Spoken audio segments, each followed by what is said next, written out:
150 feet below Grand Central Terminal, there's another terminal being created to bring the Long Island Railroad into Grand Central Terminal area in New York City.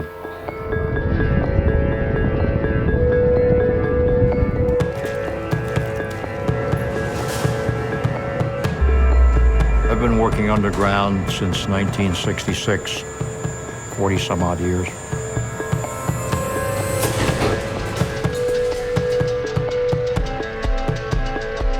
The appearance of the underground area is wet, dark, dank, noisy, smelly, mostly from diesel fumes or powder residue from explosives.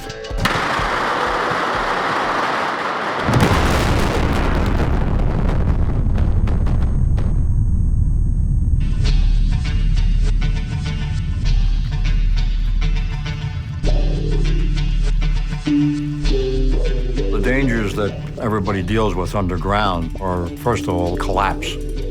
That's the most inherent danger of the underground industry.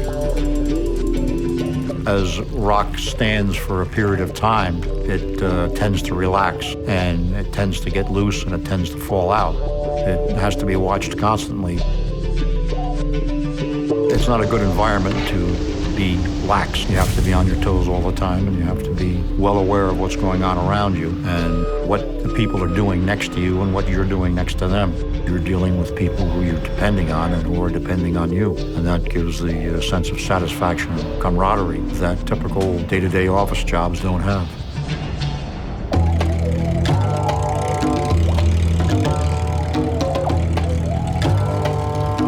The technology now certainly speeds things up as far as production.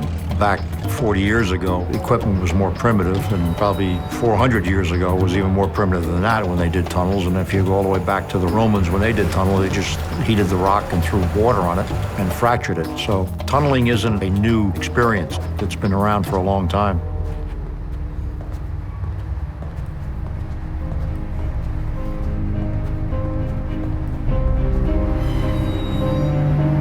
All the workers underground, with the exception of the operating engineers, are sandhogs.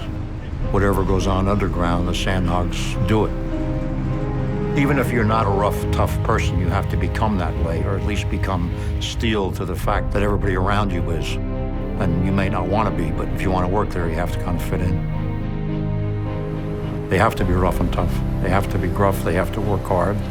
They have to listen to people scream and holler, because screaming and hollering over the noise that's down there is the only way to communicate. Every day that you can go home and say that you didn't cause anyone else to get hurt is a good day.